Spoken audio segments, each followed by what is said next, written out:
What is up? Welcome to the second episode of 3G's podcast, Three Generations.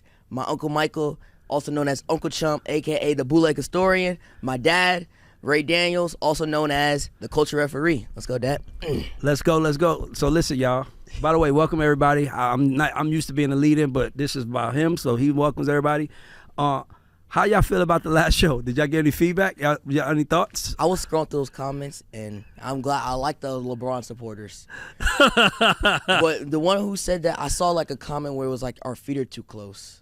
Yeah, that's what I'm saying. Somebody said that our feet are too close. Why are they so close? I reply back like, that's my son. It's my dad. What the hell is the problem? That's the problem with the world. Everybody want to do that. Uncle Michael, anybody, any feedback? Well, I had, from the comments, man, I was surprised. I got accepted by a lot of people. I thought they was, oh, this motherfucker, this big motherfucker. But people was just respecting me. And then my personal comments is like, from a special person in Trinidad, I forgot to mention her name. I want to just give her a shout out, Yvette. And I want to make sure she knows that I'm here and I love her. And I was told that I need to stand up straight, so I'm trying. Uncle Michael, we are at home. This is our basic. This is the whole point of this. Chilling. By the way, these are conversations that we have all the time.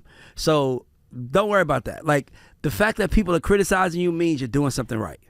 Nobody criticizes something that they don't care about. So I want to make sure y'all comfortable with it, because when we first started doing this, I remember they was like, who's going to watch it? Why would anyone care? And I'm like, trust me. Let's just put it out there and let's see people. And then it was so many people. One of our videos got like 100 and almost 200,000 views and thousands of comments. I love those comments. We think it's good, right? Yeah, we doing good, right? I'm liking the comments. All right, cool. I'm just to make sure y'all comfortable with it. So, Uncle Michael. Yes, sir. How do you feel about what's happening right now with the political energy around Donald Trump, all the stuff in New York? How do you feel about it with a non-biased opinion? Like, what would your thoughts be on what's going on with Trump right now? Non-biased. America, USA, if Trump wins this election, we're fucked. That's non-biased. My God. Why is that non-biased? Why? Uncle Michael, he was a president once before. We wasn't fucked. He was fucked up then. What's and different? He's gonna be fucked up again. What's different? And Trump he said it himself. He says, when I get president, it's payback. He said it himself. You know what I'm saying? Payback to who though? Everybody that was against him. But he can't go at everybody in America. He's talking about the politician that was against him. I'm telling you, he might fire my black ass. I mean, what is Trump gonna do? What is Trump gonna do that's gonna ruin America? Number one, Trump is just for Trump. Listen, people, my family know I love history. I've been watching history my whole life. I know history. I can tell you all the presidents. I can tell you all that shit. They never give a fuck. They was like, why the fuck? But the truth is, I know history. I know about, man, let's talk about Vietnam. Let's talk about Nixon. Let's talk about Reagan, which, by the way, was a fucked up president. Let's talk about Carter, who was a good president. Okay. But I'm telling you, Uncle Michael, give me a good, ask him a question, right? Ask him, give me a great Republican president. Who is a good Republican president? Okay. As of now, there has never been a great Republican president. Oh my God! I'm gonna tell you. I don't know you are, Uncle Michael. You are no different than the people on Fox News. I'm gonna tell you. Nixon. A lot of people don't know that Nixon started from his action. You know what I'm saying? Yeah. A lot of people don't know. You know, he started from his action. So he was a decent president towards the black, even though behind the scene they got recorded him talking to those niggas and all that stuff. You know. Okay. And and then before Nixon, the Republican was Eisenhower. And I'm still trying to figure him out. But Uncle Michael, you're proving the point. The point I want my son to hear. See, Raymond, this is what I want you to know. Okay, is that Lincoln was the only Republican president. You said Abraham Lincoln, even though he didn't like the one who didn't have who has it. Uncle Michael, you went to. They didn't even have motors back then for cars. Let me ask you a question. What makes your side better? You know, my side's better is because Wait a minute. What is your side? My side is human dignity. No, your side is Democrats. Okay, yeah. You got it, Raymond. Don't let him. Right. Because you're trying to hold him accountable, Raymond. Right. When you talk about Republicans and stuff, it ain't because he's a Republican, because he's a Democrat. You know, black people at one time was all Republican up until Roosevelt. Yeah. And we became Democrats because Roosevelt, and not really Roosevelt, it was Eleanor Roosevelt, his wife. You know, she really cared about black people. But those people that the Democrats, there was the racists, they became Dixiecrats, who later became Republican. Strom Thurmond Strom Thurmond was like a senator for years. Uncle Mike, I want you to know you talking over everyone's head. See, that's another thing I be trying to tell him, son. Bootleg historian. No, this is why he the bootleg historian, because he goes on these rants and you only see history from one side. No, what I want to teach. See, what I'm saying is that you see our side, their side. Hear me out. The way you've taught me, it was our side, their side. True. What I had to learn, Raymond, was that there's winners and there's losers, and the winners, whether you on whatever side, if you do certain things, you'll win. And then you have the losers who will lose regardless because of how they think and their biases that's in it or their whatever that's going through. So I asked you specifically about a Republican president because I wanted to see if you had a bipartisan's inch in your body. But you literally just said you went back 200, 300 years to Lincoln. Saying, I don't know any Republican president that I would vote for. I know one Republican I would vote for. Who? And his name was Jack Kemp, and you guys can look him up. You know, he was a moderate Republican. Today, there is no such thing as a moderate Republican. You know but hear me out. I want you to understand. You still speak from a biased standpoint. Okay, I have a question. Go ahead, Raymond. Let's let Raymond talk. Go ahead, sir. Okay, it's issue. Hold on, right? I didn't hear your question. What's your question? Why doesn't he like Republicans? It's not because you got an R and a D. It's all about issues. You know what I'm saying? Ray, tell me what the Republicans believe in. They believe in small government. That's bullshit. I like small government That's because I don't. bullshit. That's what they say. Uncle Michael, That's what do you all want me? good Like, see, things, this is what I'm trying to say. And Democrats say they all for black people, but they do the same shit to us. What do they do to black people? What they take advantage of us? They No, count they our don't. votes. They assume our votes are going to be there for them. Okay, let me ask you something. See, this is what I'm saying, Ray. You have to look at issues. Talk to him like he's 15. Talk to him like he's a kid. Now, I mean, everybody, you know, you see this thing. Correct me if I'm wrong. Republicans believe in giving money to the rich and let it trickle down to the poor. You know what I'm saying? They believe in cutting taxes for the That's rich. bullshit. Wait, Ray. so wait. They Hold believe on, in cutting taxes for the rich. Come on, But son. what about the poor? So Okay, the poor, you on your own. I'm gonna tell you, the Republican. no, I don't agree with that. No, hold on, Raymond. Ask him the same scenario, but Democrats. Okay. So hold on. So let's get it clear. I want to make sure we get it clear soundbite. You're saying the reason why you don't, the Republicans' relationship with black people are what? Okay, we vote Republicans because of Roosevelt. We started voting No. Republicans. I'm talking about currently. I'm talking about today. Okay, let's talk about issues. Number one. Yeah, student loans. God damn, I owe so much money in student loans. They're gonna hook me out. Let's look at medical. You know what I'm saying? We live in Georgia. Georgia they did not accept Obamacare. So, you know, we had 4 or 5 hospitals closing down, right? You don't know that? All the hospitals closing down. Now, if you go up north, they accept. See, Well, Uncle Michael, Michael, you didn't answer the question. Thank I'm you. trying to tell you. I know. Issues. I'm glad you said that, Raymond. Student loans. I'm talking about decent living wage. You know what's the minimum wage in Atlanta? Like $8 No, I an mean hour. in Georgia. $8 an hour. $7.50. I got it. You never got the minimum wage. I got it at one point. I got the I was working for Goodwill on Northside Drive. I was making $7.25 I knew it was $7.25. an hour. You know what I'm saying? I mean, and this was Uncle in Michael, the 2000s. you're not answering the question. I want you to difference play it out. How does the Republican see the poor, and how does the Democrat see the Okay. poor? Not even the blacks. Let's go poor. It's about Republicans. I mean, the Republicans believe that, you know, let the, you know, like, okay, let me go to the beginning. When we had the depression, right? It was the president's name was William. Uncle Michael, was Hoover. you I'm still trying to explain this no, to but you. we don't need to. We want you to. We want you to talk to. Okay, Go ahead, son. I'm gonna answer it. Uncle Michael, I'm gonna give you the answer. Okay.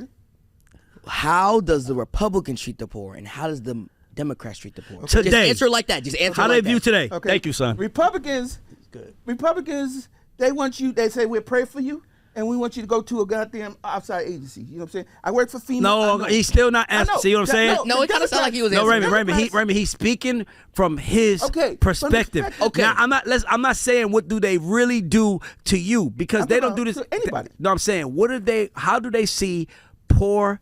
How do Republicans handle the poor? How do Democrats handle the poor? Okay. Direct. You said trickle down. Let's start there. Republicans want you they want you to work.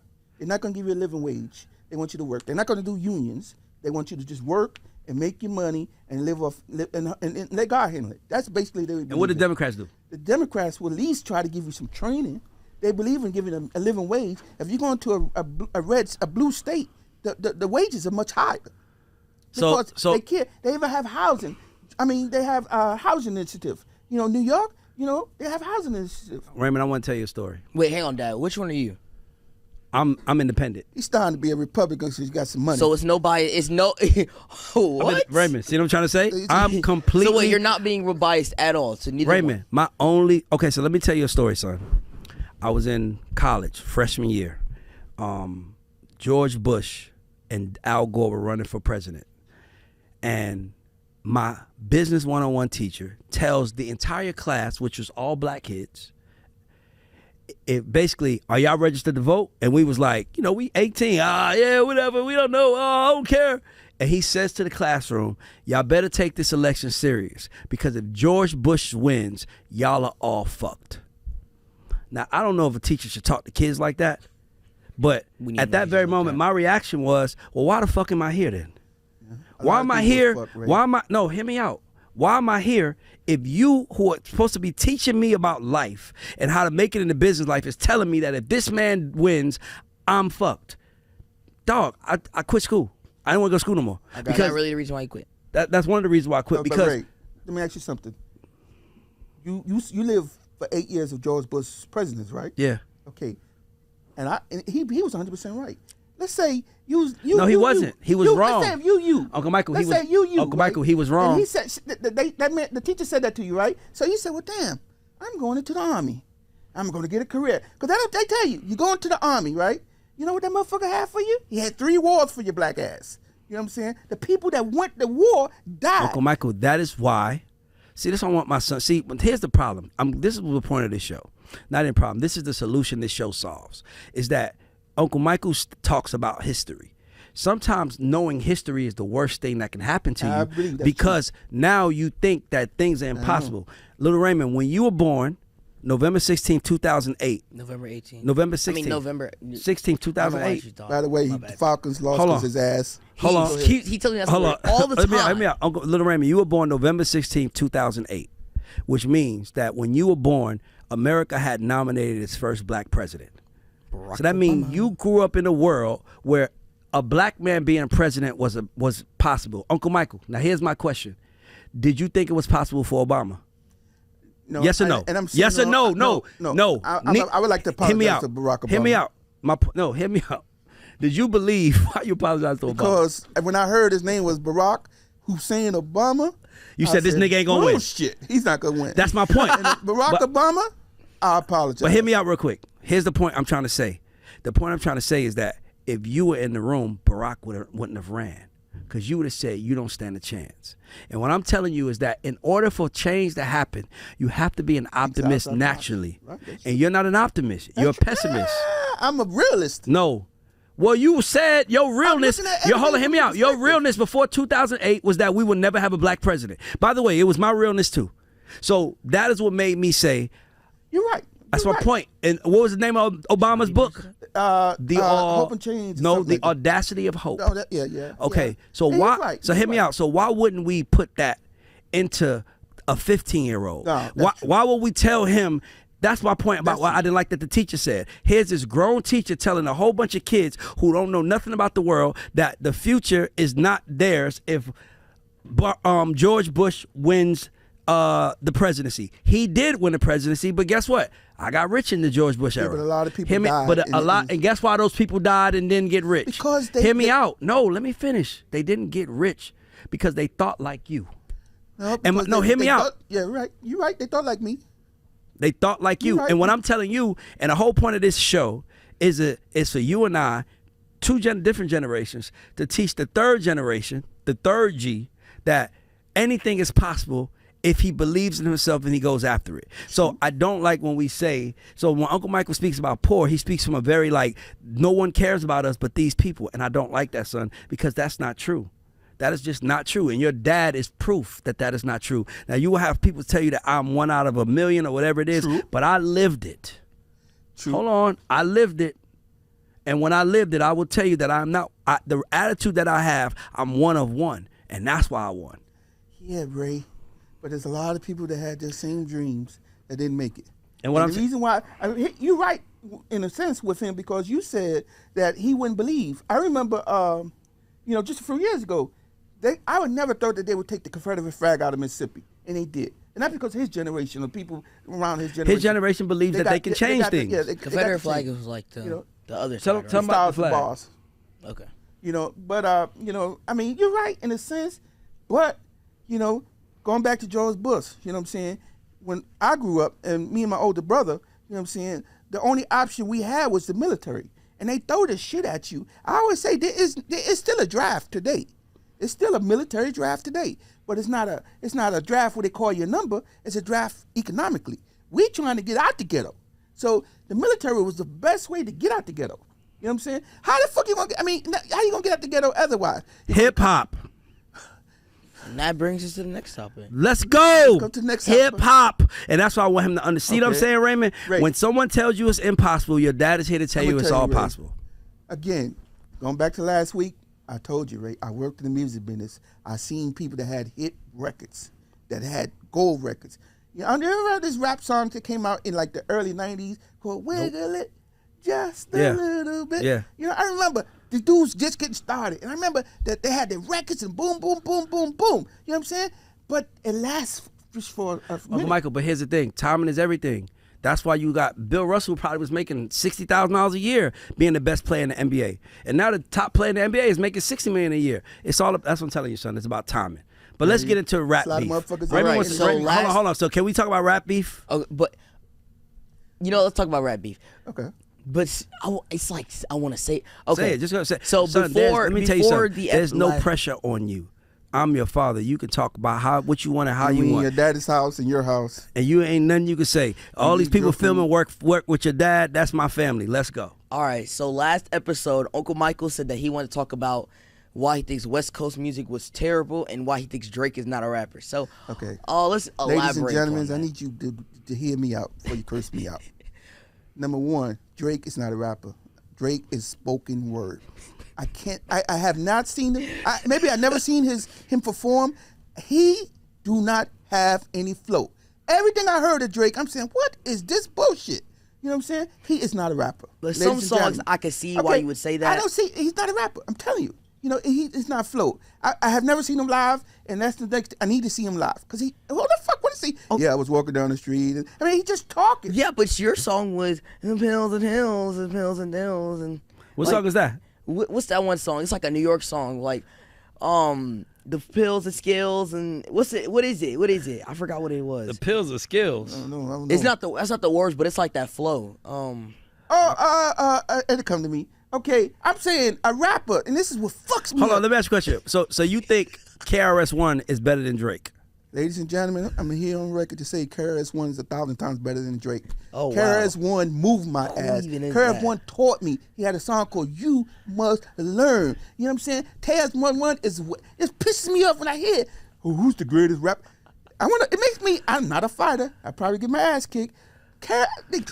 Eminem and Drake. And, come on, he's fucked up. Okay, my top five. Let's do my top five. Yeah, okay. What's your top five? My top five. Drizzy. My top five, ladies and gentlemen. My top five. Number one is KRS-One. Number two is Chuck D. Why the fuck Chuck D don't get the credit that he should get? I don't know. Number three, Dougie Fresh. Dougie Fresh, ladies, I hope Dougie Fresh see this. Dougie Fresh, you came out with an album in 1984. You had a song called "Going Back to Africa." You changed my life with that song. Going back to Africa, what do you see? Oh, a bunch of brothers and sisters look just like me.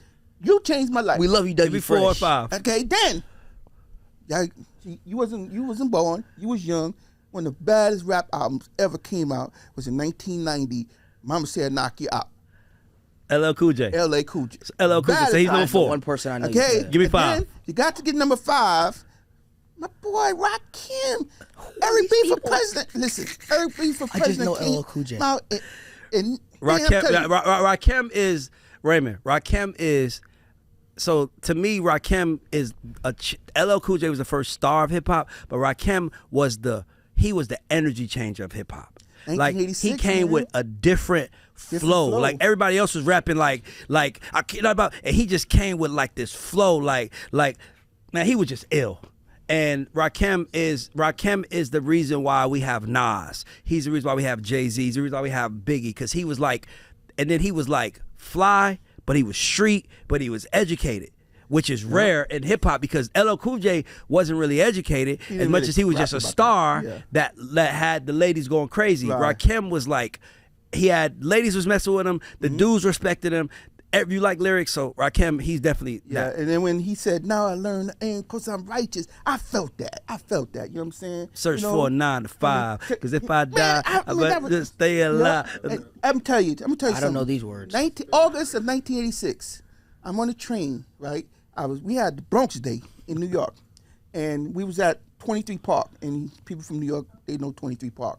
I remember leaving to go to Virginia, and I got on the train. And that's the first time I heard Eric B. for president. And I remember listening to that shit. Me too. And I was like, this is the joint. Now, we'll say this. Eric B. for president is the first rap song I ever heard in my life that I knew wasn't for my mother. Right.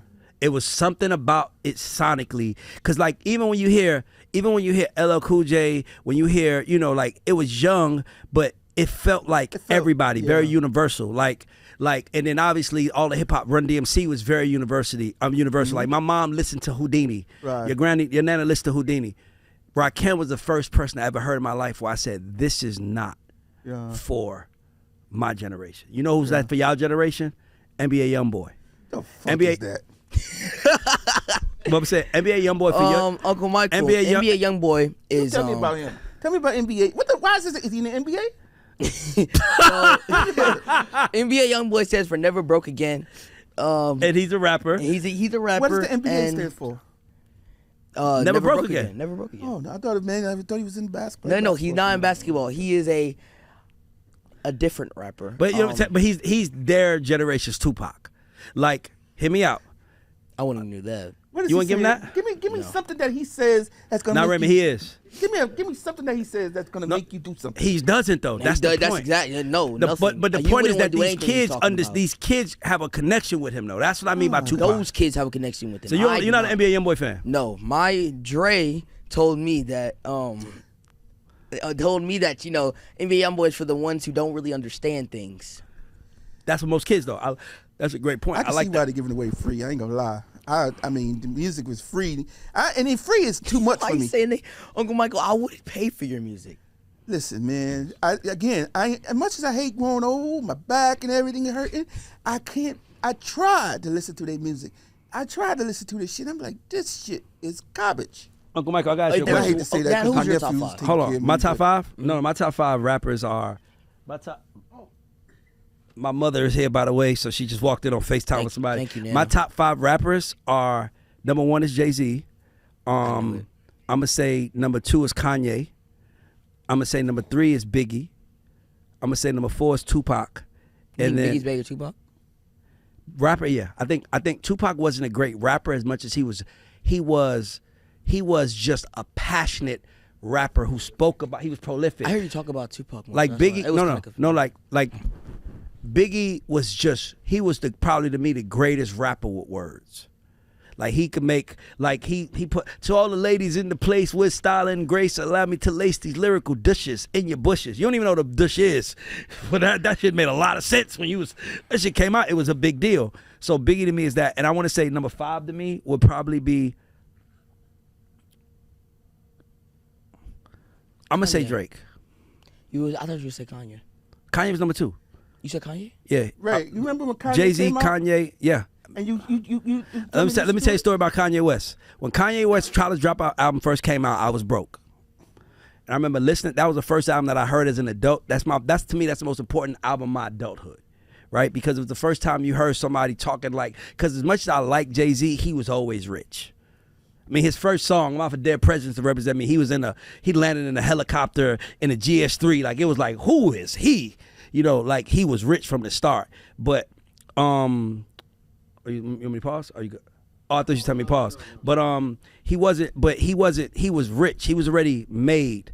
So when I heard College Dropout, it was like the first time when Kanye says, if my manager insults me again, I will be assaulting him. After I fuck the manager up, then I'm gonna fuck the cash register up. Like, he was talking like a nigga that had a job.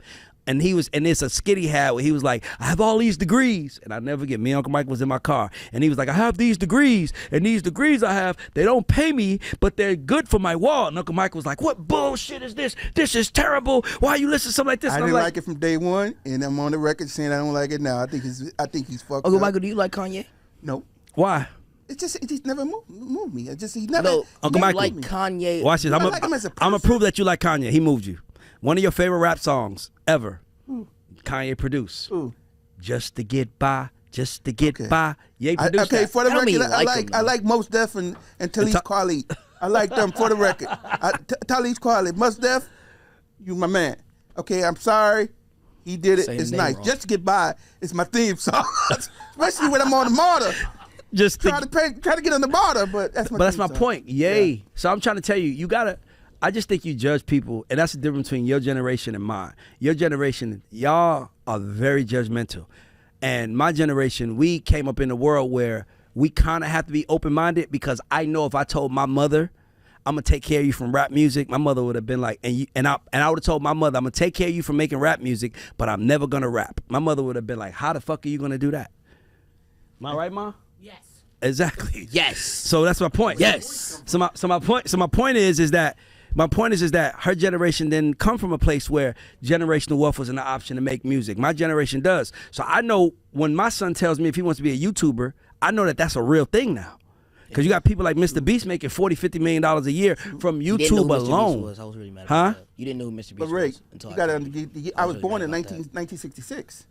And I seen the first a lot of shit. Like it's no thing. I seen the first black quarterback in the Super Bowl. I mean, that right there was shit that we didn't expect. I seen the first black coach, first black major league player. Did the quarterback win? First, yeah. And Douglas Williams, he won. You know what I'm saying? That was one of the happiest days of my life, because you don't understand that it was a time where they did not want black people being a quarterback, being a middle linebacker. They didn't want black people doing those things. You know what I'm saying? You know. I got a famous statement that I made. I want to get your opinion on it. He never know I said this. This nigga's cool. I don't know about it. I have a famous statement I made. I said, and I still have not talked to Little Raymond about slavery ever. And people told me, I'm talking to you now, son. People told me, why would you not tell your son about slavery? That's stupid. He needs to know his history. And I said, I think he needs to know his history when it's time. But why would I tell him about a point in a time in America where he wasn't good enough? Why would I put that on him when he's 6? Like, why? Like, so my thing is, I want to get your opinion on that. Okay. How do you feel? He still don't know. I agree with you about 30%, but it's this poet, and please tell me you guys heard of her, Maya Angelou. Nope. Uncle Michael, of course we have. No, he just said no. And one of her poems, she was dead since before he was born, probably. One of her poems is Still I Rise. And then it's a part that really, to this day, it touches me. When she says, I am the hopes and dreams of the slaves. Of the slaves. You know what I'm saying? And I use that. You know what I'm saying? I think we have an obligation to live for the people that came before us, that didn't have the opportunity to do shit. I hate when people, especially black people, it just pisses me off when you hear a black person say, I ain't no African American.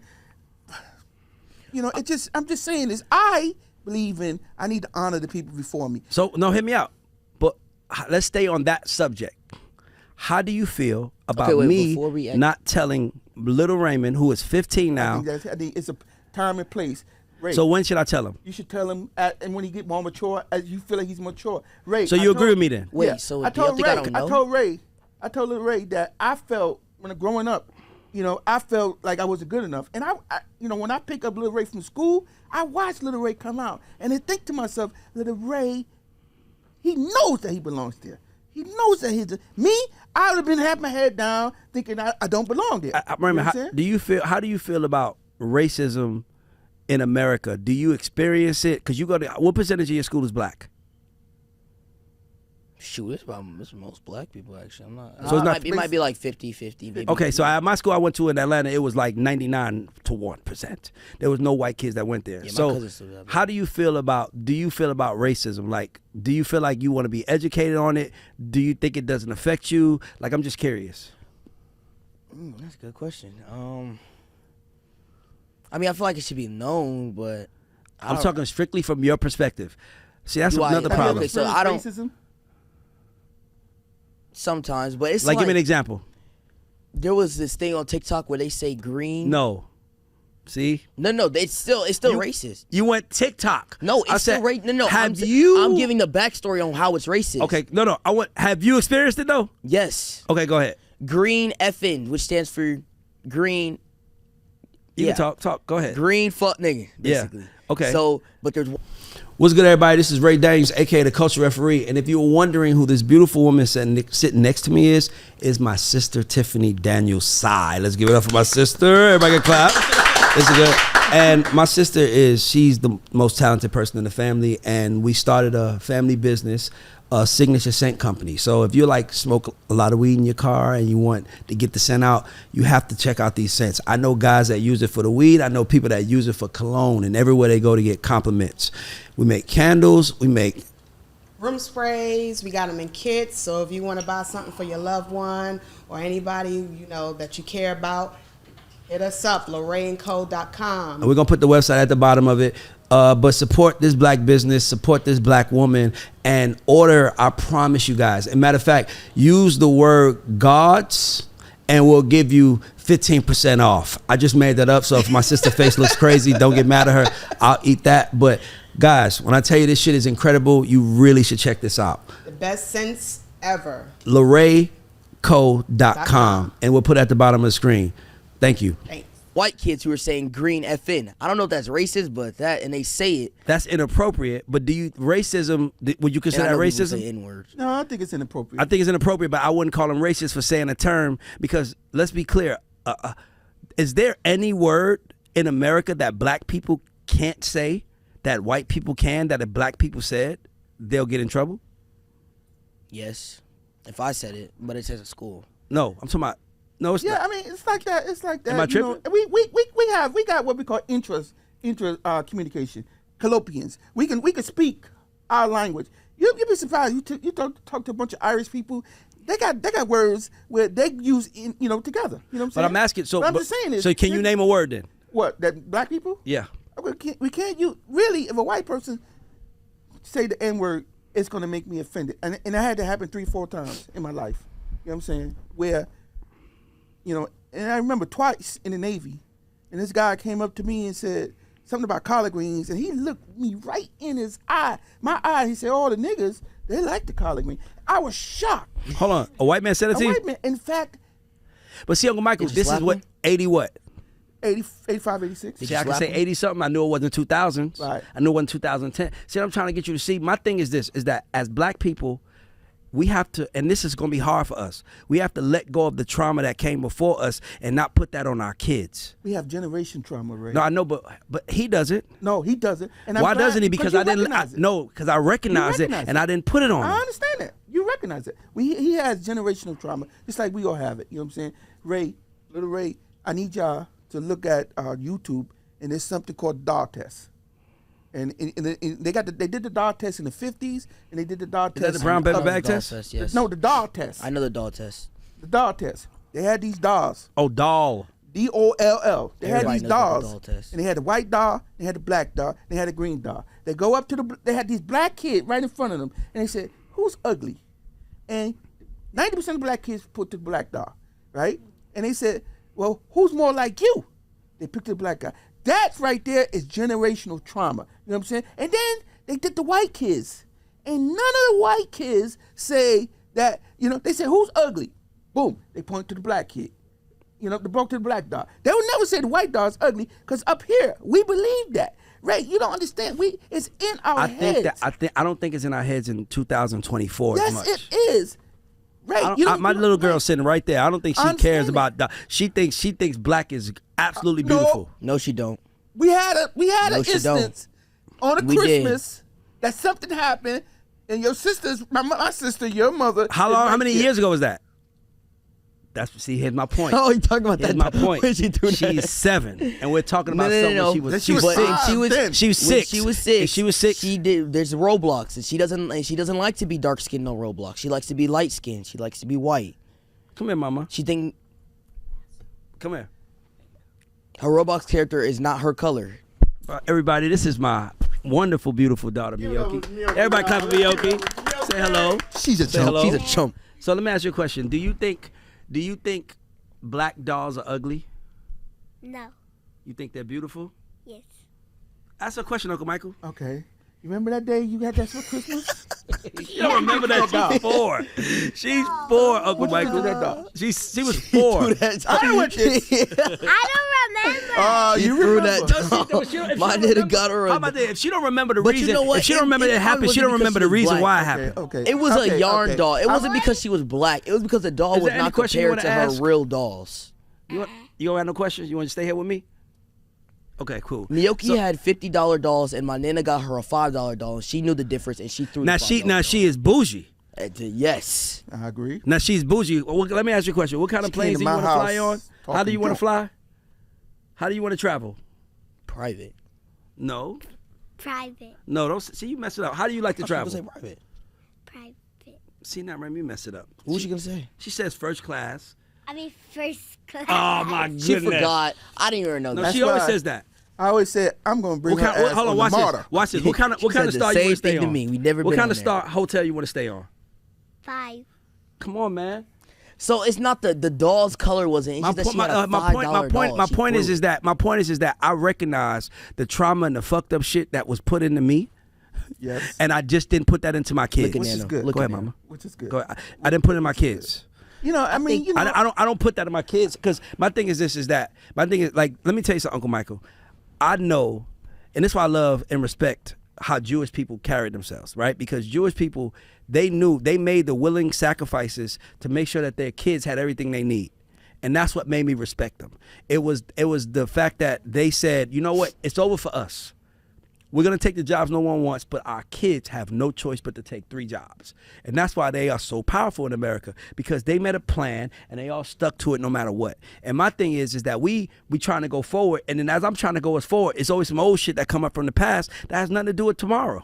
yeah, but you know, Like what why the are we Jews talk do why too? are we talking about things that like Donald Trump being a president is never going to affect my son. I'm not saying he doesn't affect someone else's son, but he's not going to affect mine. Because my job as their father is to make sure that they don't get affected by the world they live in and that they know that they're free. That's what I'm saying. Okay, but Ray, you got to understand this is what's happening now. You got to understand about deindustrialization. You got to understand about the Vietnam War. You got to understand about, you know, what's happening in this country. You know what I'm saying? Everybody can't be in music. And remember, you don't know, you had a guest in your house when you hit the other house. Remember that dude came with his friend? And he told me something that stayed in my head. He talked about money, and he talked about how much $1 traveled. Remember that? Yeah. He said $1 traveled in the black community. He said in the Jewish community it touches 7 hands, and in the black community it lasts 30 minutes. Right. You know why? The difference between the Jews and the blacks? The Jews have an obligation to help each other. But here's my point. But blacks don't do that. No, and the reason why we don't is because of all the shit we hang on to. And my thing is that I hope that this show can inspire people to move differently and want to do differently. So and my thing is like Little Raymond is our proof that it's possible. You just gotta let it go. I think you got to let it go to some respect, but you got to know how to put it in context. You got to know how it is. You know what I'm saying? You know, like if somebody, like the other day I was working and there was this white dude. He said to this African dude, his name was Sam, right? And he said, "Hey, Sambo, it didn't affect the African dude because he's from Africa." Mm-hmm. Me, I was ready to kick his ass. Why? You know what I'm saying? Would you have won? No, well, I would My try it. I would try it. You know, I don't fight no more because I got my ass kicked when I was a long time ago, and I've realized. No, Mike, you gotta fight again. That's I'm you gotta, shit, man. I'm fucking. you gotta keep fighting till you get through it. I know how to. You know who would save my life? You got to watch Sanford and Son. And this is, you know who saved my life? Lamar Sanford. How did Lamar save your How life? did Lamar Stanford Okay. save your life? Lamar was out in the street and he was with a girl, and the girl boyfriend came along, right? And he knocked the shit out of Lamar. So Lamar had his nose covered. So he went to Grady, and Grady said, "What happened?" He said, "Man, this dude, he whipped my ass." So he said, "Next time I'm gonna get him." So he said, "Well, I'm gonna learn karate." So he learned karate, and he said, "Ah!" And then Grady said, "Oh, I know how you're gonna do it. You just gonna act crazy." Mm-hmm. So when Lamar met the dude, he said, "Let me meet you outside." Lamar went outside to meet him, right? And he said, wait a minute. And he did his karate thing. And then he said, ah! He started going crazy. Dude said, yo. This is a real story? This is a real story. It happened on a TV show. But I used that shit 3 times in my life. Hold on, what? I ain't gonna lie. You learned karate and then went out there. I used no. crazy. Crazy. You know? Crazy. Basically, that means before you get to a fight. Oh, I know exactly. You want to fight me? Ow! Man, I fuck you up. Come on. Yeah, man. Scare him. Niggas throwing snowballs at me. And you know, New York, man, they throw snowballs at you. Boom. You know, and I was like, if these motherfuckers throw snowballs at me, I'm just going to get my... so, nigga threw a snowball. I'll fuck you up. I said, this nigga's crazy. And I went about my business. You know, so... I would say that's this. a good tactic. I would say this. If somebody ever bullies you or anything like that... Yes. The reality is that no matter how big, no matter how hard, no matter what it is, you hit their ass first. Okay. I'm talking to you, son. Your mother's right there. I'm going to tell her a story that I never told her. Tell you. Okay. A story that I never told you. Tell me. July 1978, 79. You was pregnant with Little Ray. You was pregnant with me. Guy, Okay. right? You remember they had the little wedding reception? Yep. Okay. Now, Yeah. in the summertime, I never stayed in Webster Avenue. I always went up to East Danny Central House. Projects. Yeah. I came down with Champ and Harvey, right? And this dude, I just found out he just died too. His name Charco. He was fucking with me. And he fucked with me for 2 years, from 1977 to 1979. He would just beat me up, take my candy and everything. I remember this. Right? You told me this. You know? So, one day, that day, we kept on running back to the store.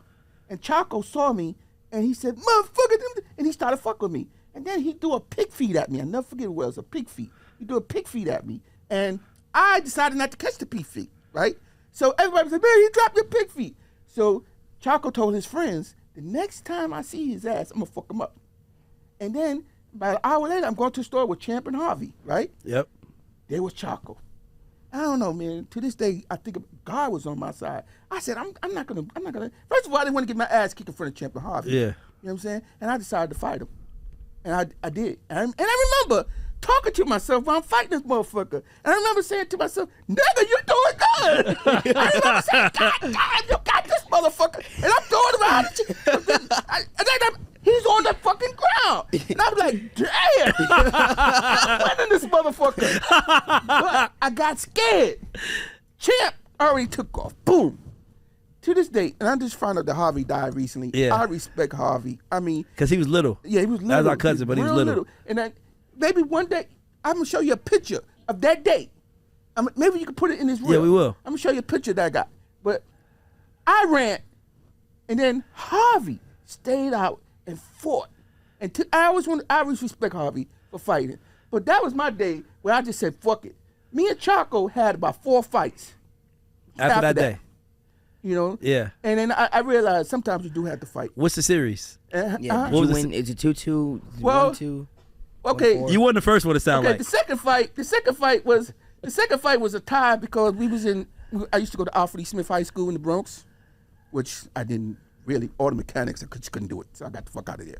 Well, anyway, we was in the lunchroom, and it was cold, and he took my gloves, and he put my gloves in some fucking coleslaw. And he said, you know, and everybody was saying, ooh, and I'm still a little scared of him. So I took the gloves and I just tapped him, and then he started swinging on my ass, and I started fighting him, and we was just throwing down, boom, boom, boom, boom. But I was thinking it was just tied because he was getting me. But I realized sometimes you do have to fight. That's you know my- what I'm saying? but And it's then my we had point. another fight over my cousin What was the Cliff. series? Okay, so let me ask you a question. I'm gonna ask you a question, son. This might sound weird, but I'm gonna ask both of you guys. Do you ever feel fear in your body? Yes. Yes. Okay, so you do too. I do too. What do you do when you feel fear? You shit a brick. Okay. What do you do, son? I have very different reactions. Like one reaction I had when I was carrying Miyoki up the stairs, and then the playroom fan was on. I thought someone was right there staring at me because it was like moving. So I just stopped. But then another time when I'm scared, I just like can run. Honestly, I run. So let me tell you what I do when I'm scared. I used to, by the way, I was the same way. I'm hoping that I could change this for you. What I do when I fear something in my body is I run to it. Because, don't hear me out. Let me tell you why. because fear is That's not how natural. people die in the movies. Fear is not natural, right? It's not a natural thing to feel, and if it does, what I mean by that is like if you fear, that fear can stress you out and kill you, right? Yes. That's what I mean by it's not natural. It'll hurt your body. And what I got tired of is feeling fear in my body over what's gonna happen or what's that person gonna say, what that person gonna do, and I just got tired of it. So when I feel fear, I'm gonna challenge you, son, to do the same thing. Same thing to you, Uncle Michael. Is because what you realize is that the more you run towards it, the less you're fearful. Okay, let me tell you about anything, by the way. So I would just tell you that run. If you feel fear, run to it. Don't run from it. So I had me okay. Okay, this incident happened since when I moved here. I was right. with Derek Holman, and we was in his car and we was driving. You know when you come down this way, Yeah. you know you see that thing said 35. Yep. Derek was speeding, boom, and the cops behind us. So I'm like, Derek said the cops gonna stop I remember us. this story. The dude came in and he said, get out the car. And I was like, oh shit. And then he got out the car. Then he said, I think I smell marijuana. He talking about fear. I can't run to that shit. I'm talking about, I was like, I am going to jail. And then wait, what you said you gonna do? Here's what I'm trying to. Here's why I wouldn't have been fearful in that scenario, because you didn't do anything wrong. You Wait, damn Uncle right, 'cause Michael. I would have told Derek Thomas' whole life story. He said he was gonna I would snitch. tell where He the gonna fuck he tell- got it from. he was gonna tell who he got it everything. from. And where he live at and everything, because I'm not going to jail. He said I'm snitching. I'm not going to jail. He said I'm snitching. Yeah, but that's different though. That's fear of the outcome of a scenario. But even then, you didn't do anything wrong. And Like, know, like every the time I drive down there, I make sure my shit says So 35. I'm gonna get an example of when I was fearful. I had a surgery. First time in my life, only time I've ever been put to sleep. Scared to death. Like Raymond, I'm in there, I'm scared, I know I gotta do it, but I still do it. And I remember telling myself, because it was a voluntary surgery, I remember telling myself, people pay to do this shit, What is and I'm scared of voluntary it. surgery? For what? Meaning, remember when I got my stomach stapled? Oh, okay. Remember when I went and got my stomach shrunk? So when I got the volunteer, my point is that people paid for that. I paid $13,000 for it out of my pocket. And my point is that sometimes you just got to go through it. I'm not afraid to be put to sleep no more. That's my point. Fear holds us back from winning in life. True. And I don't want you to ever be afraid of anything, Yeah. especially the inevitable. Yeah, that's true. Like the only thing, I only have one real fear in life. And my only real fear, I don't know if I told you this, my only real fear is dying and another man raising you. He did tell me. Because I had a stepfather. No, I love my mom right here. I love my mom, but I had a stepfather, and I just remember when I was a kid how he used to talk to me, and he was a good guy, but it always felt like he wanted to have a one-up on my dad.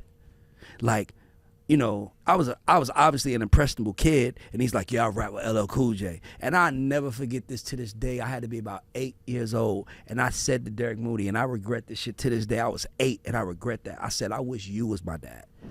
I hate that I gave that man that much fucking power over me, because everything that I am today is because of what I got in me because of my dad and my mom. And I'm going to tell you something about you, Ray. Well, mom, y'all don't know my mom. I agree with what you're saying. I agree don't with what see you're her saying face, because, you know, I ain't gonna lie. When you started making this money and I'm looking at you and I'm like, what do he got that I don't have? And I came to a conclusion. A lot of things that you have that I don't have. Number one, okay. Let me tell you remember this. Remember you got your second house? The one on Camp Creek. No, yeah, the one on Camp Creek. Yeah. Okay. Yeah, and then Because the first house was at Old National. No, yeah. So remember, you was in the closing. Ray, one thing about my nephew Ray, and I'm not saying nothing about all of my nieces and nephews. He involves me for everything. When the nigga get in trouble, I remember he got sick. He came and got me. So he came and got me to go to his closing. And I remember when I heard how much the house cost. You remember? I said, Ray, man, goddamn. Yeah, this is too much. it was $250,000. And then you remember what you said? Well, I don't remember what I said. Tell You me. said, I'm not afraid. And Yeah. it hit me that Ray is not afraid. Me, I'm afraid. I look at shit that damn, I know I can do that. But the reason why I didn't do it is because I felt like I was prepared for the failure before the failure got. So now to prepare for the failure before the failure come, you just don't do it. That's my point. And my know? thing is, and you can't allow doubt to enter your brain. You can't allow doubt to enter your body. You can't doubt. Like, it's like, how many people thought Ryan Garcia was going to get this ass kicked by Devin Haney? It was like, am I tripping, Jordan? I don't know who that is. No, there was a fight last night. I wasn't paying attention. The big fight last night. But my point is that Ryan Garcia, he lost to Javante. Everybody's like, that. Oh, he was considered food now. I want my turn to beat him up now. And he stepped in that ring, and that first 30 seconds, he hit Devin with that punch in the mouth. boom, woke his ass up. Now we in a fight. That's what I'm trying to tell you. Every man is the same. Every situation is the same. Nobody has power over you. Nobody has power over you. You the only person that has power over you. So if you feel fear, that because you allowed it to come in your body. And the only way to get it out your body is to take that shit on head first. Yeah, I agree. But I'm not jumping in 10 feet of water. That might be my last time. But, you know, I mean, I watched Ray jump in that water, and I was like, shit, if he could do it. Uncle Michael, tell Little Raymond about who I was when I was 15. How was I when I was 15? Tell me the difference between him and I, because I want to tell him, but I wanted to tell him. 15, if you had $5 in your pocket, you was fucking happy. You had $10 in your pocket, you was happy. You know what I'm saying? You know, when it's around I was 15, if I had $2 in my pocket, they give me a pack of Now-Laters, I was happy. So, so what about him when he's 15? 15 is that. How much money do you how much money do you need to have in your pocket for you to feel happy? Well, I'm happy right now, and I have like $60 on me. $60. So you're just happy. See what I'm trying to say, guys? See what I'm trying to say? Like, that's what I'm trying to get you to see. Perspective is everything. And that's why I want to do this show. Because as much as I want Little Raymond to be great, I want my uncle to be great. And sometimes you just got to hear that shit on the main stage. I'll tell you a quick story. I was doing this interview with Marvelous, right? So first I ever met Marvelous. I'm on a panel with him, and I'm an arrogant dude. By the way, I'm not afraid to look dumb either. Don't ever be afraid to look stupid. I know you're afraid to look stupid. Don't be afraid to look stupid. Because sometimes you got to look stupid in the beginning. Like, it's going to look stupid, but don't be afraid. So I was doing a panel with my guy, Marvelous. And Marvin, I don't know who this guy standing next to me. He's older than me. He got a suit on. I don't know who he is. And they asked me the question first. How do you feel about groups? And I was like, man, if you got a group, shit, if they don't want to get along, fuck them. Right? That's what I'm saying. Marvelous looks at me and goes to the girl, well, where Ronnie, Bobby, Ricky, and Mike was beefing, we made them sit down and talk shit out. Blah, blah, blah, blah, blah, blah, blah. So I looked up, I said, well, shit, if I had Ronnie, Bobby, Ricky, Mike, and Johnny too, I'll fix that shit too. I thought we was talking about some regular ass people. And he just bust out laughing. But the point is that made him like me. That made him my friend. Because I wasn't afraid to speak. And I'm going to tell you what the biggest problem with this world, son, the biggest problem with every adult that I encounter is that they feel something they don't say out loud, and then they get mad at the world for not giving them what they thought they deserved, and they kept in their brain. And I'm telling you, the closed mouth don't get fed. If you want something, you better say you want it. And I think people are afraid to say they want something because I think people are afraid to say I want it and then fuck it up. So now you could say, you said you wanted it though, right?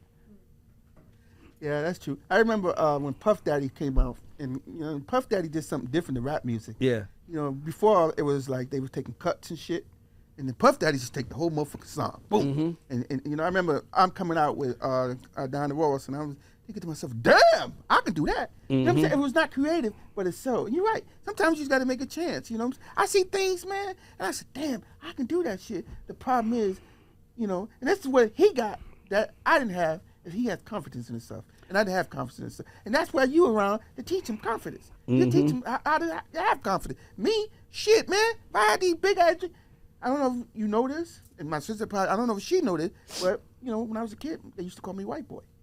I think my mother led the charge. And they used to call me white boy. I think Lorraine led the charge. And they used to, because, you know, they said I white. You know what I'm saying? And I love school, but at the time, it was like, if you liked school, you wasn't shit. I want to tell you something else that I want you to know. You taught me the importance of the birth order, because you are the baby of the family, and you let everybody get under your skin. And I can't understand it, but you know why I can't understand it?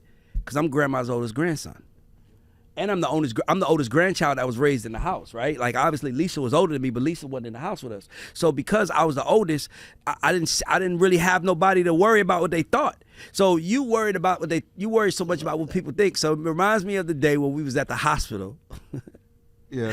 And grandma was, rest in peace, grandma, and we was going through the doctor put us all in this room to tell us when they need to put the track in our throat. Yeah. And as the doctors are talking to us, Uncle Michael was like, by the way, guys, I want everybody to watch this shit going. My mom's sitting right here. You can show him if you want, bro. Aaron, my mama's sitting right here. My mama's sitting right here. So we in the hospital going through all of this stuff. And they come in there and they're like, hi family. Mind you, it's a somber moment because we don't know if she's gonna laugh. We don't know nothing, but it was a somber moment. And then she says, how you doing, family? And I just want to talk to you. Is that okay? And Uncle Michael says, yes, ma'am. My mom goes, you motherfucker, you fucking ma'am? Fucking ma'am, huh? She ain't bigger than you. Like, I'm like, what the fuck? And he goes, I'm just trying, Lorraine. I'm like, who gives a fuck what Lorraine thinks? It's amazing to me to see that he cares so much. I don't care what my mom thinks because I have to take care of her regardless of what she thinks. But I'll tell you one thing. If I ain't got to take care of her, I'm going to hear a lot more about what she thinks than I did if I do take care of her. That's true. I'm trying to tell you. I got to hear a lot more what she thinks. So the way I look at it is, and Teron had the same thing, and I'm glad you the oldest, but Teron the same thing. He said, your family's going to criticize you regardless, so do what you want to do.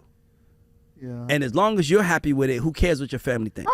But the thing is, I mean, the difference between him and me is that I always thought I was fucked up from day one. I ain't gonna lie. I always thought I was fucked up from day one. He's so confident about who he is. I respect that. I respect, especially when Chucky, Paul, and Derek, and Larry, they all had girls and stuff, and I could never get girls. Speaking of girls, well, let's talk about it, son. He Last little quick subject. By the way, I want to ask you a question. Why do you talk to Dre and about girls over your dad and your uncle? I just feel more comfortable. Right? Oh, I let him answer it, Uncle Michael. Motherfucker. God damn, Uncle Michael. Dre took him away from me. He used to come see his uncle all the time. But go ahead. Uncle Michael, you got to be open. Let me tell you. I want to tell you one thing before he talks. You need to hear this. If you think my mother's an unmovable object that you can't change, what the fuck do you think you are? True. I mean, here's the difference. I'm open to change. If somebody says something to me today that I feel like affects my tomorrow in a better way, I will incorporate it into my life. I would let it marinate. And you would sit on it for a minute. I thought about it, but I don't want to hear but. I want to win. Okay. So speaking of girls, before we wrap up, I'm going to ask you a question, son. Now I have to do this, son. Don't be mad at me. I just got to do this. Uncle Michael, at what age did you lose your virginity? I was 14. Okay. I did not have sex again until I was damn near 20. You might have to say all that. So I had that one memory. I lost my virginity at 16. So this is something we're going to find out. Did you ever... go ahead. Are you a virgin still? Or you want to talk about it? How do I know? Why you want to know? I was asking. Go ahead. I never asked him this before. Have I ever asked you this? No, he is not. And this is the first time. I think I know that because I know the answer. I know the answer. It's crazy as asking me on someone, while we're live on a podcast, but it's cool. For the record, I am still a virgin. Hey, I love you for that. Okay, I know you want to know you still a virgin? You ain't tried me yet. What? It's something about having sex that makes you feel like a man. I tell you. I'm not lying to you. I remember I lost my virginity October 31st, 1995. I was Halloween on my 16th. I was 16 Halloween. I remember lost it. And I remember walking to my house and my stepfather looked at me. I looked at him like, what's up, nigga? Shit. I'm doing it too now, nigga. You know what I'm saying? So I know that's why I was asking that because I know the minute that he loses virginity is going to be the minute he's going to be like, what? Yeah. Now I got sex. You know the story. Yeah. I had sex September 1981, and I swear to He God, remembers I all these remember dates. walking out that motherfucking building and going to my building, and I still say I was fucking walking in the sky. I remember thinking I don't remember the ground under me. I was like, God damn.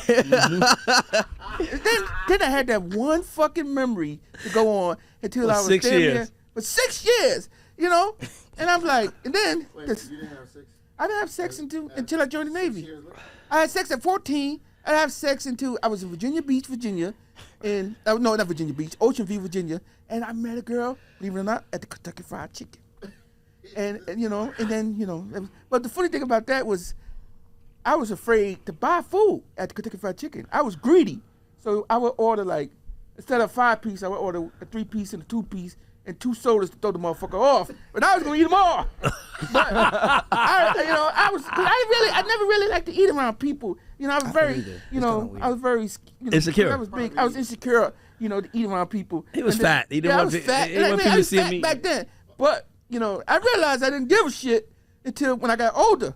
And I could go to KFC now. Let me get a 10-piece. I had the motherfucker right here with 1 soda. You know what I'm saying? But, I know now. Can I tell you to do that? I'll tell you to do that. I had to do this. Slow. Slow used to go to McDonald's. And remember, McDonald's they only have 3 levels of nuggets. 6-piece for an individual, 9-piece if you're hungry, and 20 for family. Slow used to get the 20-pack for himself. But he didn't like nobody knowing. So he would be like, he would be in the car like, yeah, me and my man, we'll get 20 piece. But it was him. It was all his, though. It was all his, though. It was all his, though. It was all his, though. Like, nigga, he would go, he would get 20. I'm like, you got 20? I remember I was in the car, I was like, you got 20? Yeah, nigga. Why's your business? Motherfucker, I'm hungry. Yeah, I did that too, man. You know, I mean, now I don't care, man. I mean, you know, one thing I learned, man, and I've been going to, you know, I could be honest, I've been going to therapy. I learned to love you. To find ways to love you. Yourself. Yeah. You have to, I learned, I said, my therapist said, well, what is good about you? And I never thought about you. Uncle Michael, you know you remind me of, you know Uncle Michael remind me of? Your dad? He's a nice version of Brian from Family Guy. Like, he's a good guy. He's smart. He's not as smart as he would like to be. That's why he learns more. But he's very smart, right? But he also acts like he doesn't want shit, but he really wants something. I guess I do. I mean, I don't find, you know, I mean, Ray, you probably the first dude that I would ever ask money to. Yeah, I have never asked. That's how it's supposed to be. Like, like Little Raymond, anytime you ask me for something, what do I say? Yes. But what do I say after I say yes? I always say the same thing to you. You don't have to ask. Right? Don't I always say that? Because I'm your what? Dad. You don't have to ask me. I'm your dad. But you don't understand. Oh, here we go. Right. Not me. People know that I know you, and I had people would come up to me and ask me to ask you. I mean, people that, you know, just because I'm, you know, it pisses me off when they, you know, don't you ask Ray? And it gets me mad. Motherfucker, I'm trying to work. I'm trying to, you know. Okay, your sister. And Yvette tells us about this all the time. My sister? Yeah, but when last Tiffany. time Yvette was here, my wife, Trinidad, I love you. We was in this room. and I think Lorraine called me. Lorraine is my mother. Pick up somebody. It might have been Paul. Yep. And I said, Lorraine, won't you go get him? And I said, well, you said something. I said something like, well, damn, you got the car? And then Lorraine said to me, well, my son bought your car. And I don't know, for some reason, it just blew me up. Okay. She don't know that. But Yvette would tell you the story. I was in here, and I said, motherfucker, I'm moving. I didn't, because I remember that. It fucked with my ego. I mean, you know, it fucked with, I as a man, I felt like I should not be able to take this stuff. I shouldn't enjoy this because another man gave me. Yeah, but it's your nephew. I know, but I feel like, I mean, but I got over that one day. I was in your pool, and I remember you drove by, and I'm in the pool during COVID, and I was saying to myself, damn, I ain't got nothing to worry about. And I was telling I was looking for some shit to worry about. I was looking for something to That's worry how it's. about. But here's okay. Let's end there. That's a great point. My problem with the world that I want to teach you, son, is you can see the problems or you can see the good. And I focus on the good, and then after I focus on the good, I look at the problems, and then I focus on solutions for each one by one. That's all you gotta do. This word is easy. I love talking like this with you, because as much as the cameras are here, we would have this conversation anyway. So I just figure, why not monetize it, make some money from it, you know?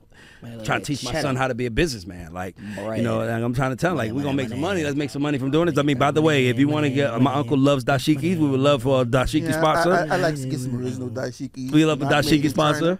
Right? Like, you grab the mic. See what I'm trying to say? See how you, that's what I'm saying. You got to, Uncle Michael, you paid $100 for this shit, man. Damn near broke me, but came from Kenya.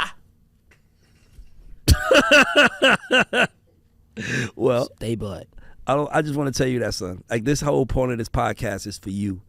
It's for you guys. It's like family therapy, but it's for you to understand the world that you live in, because you can't be a loser at all. Nah, not my son. I always tell you that, by the way. Not my son. I mean, you could be a lot of things, but you ain't gonna be a loser. Not mine. I didn't work this hard for you to fuck that up. Now your son, I'm pretty sure he gonna run this shit into the ground. Hopefully you can stop him. But they always say, you know what I'm trying to say? Like, it's like, you laughing, right? It's 2 generations. We got to control him. When you have kids, it's gonna be something to control, because that little man, it's gonna be something else. Like, what?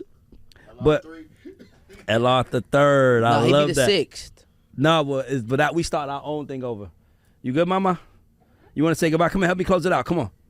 Closing it out. I'm going to close it out, everybody. Give it up for Miyoki. She's at the set again. By the way, this is my beautiful daughter. And this is the future, right, mama? Right, princess? Yes. What you doing for your birthday? Tell them what you're doing for your birthday next week. Right now? Yeah. I don't remember all, but I just know that we're having a photo shoot. We're going to record a song. We're going to go to a fun spot. We're going to have a sleepover. We're going to do some activities. Family and friends are going to go to a fun spot. Wow. Boom. And on that note, this is the 3Gs podcast. Like, share, subscribe. Talk about it. Send us comments. And we look forward to your feedback. Please comment. I'm going to read them. Hold on, say it. By the way, let me tell you something, son. Don't read no comments. Don't ever read comments. Don't ever hit me out. If you're gonna read the good, do not give no energy to the bad. Hit the bell. Hit the what? Bell. Post notifications so you know when we make a post. Exactly. Post notifications so we know to make a post. This 3Gs podcast, which stands for 3 generations. My name is Ray Daniels, aka the Culture Referee. I am Ray the Great, Raymond Daniels' son, also known as Ray the Great. Ray the Great, yeah. And I'm Uncle Chump, also known as the Bootleg Historian. Bootleg Historian. From the That's South the Bronx. funniest And this name. is Miyoki Giselle Daniels. AKA Happy Miyoki. aka Happy Miyoki. And this is why I wanted to do this, because I get to spend time with my family, and hopefully we make some money if you guys watch it. So keep watching it. Thank you, mama. Let's go.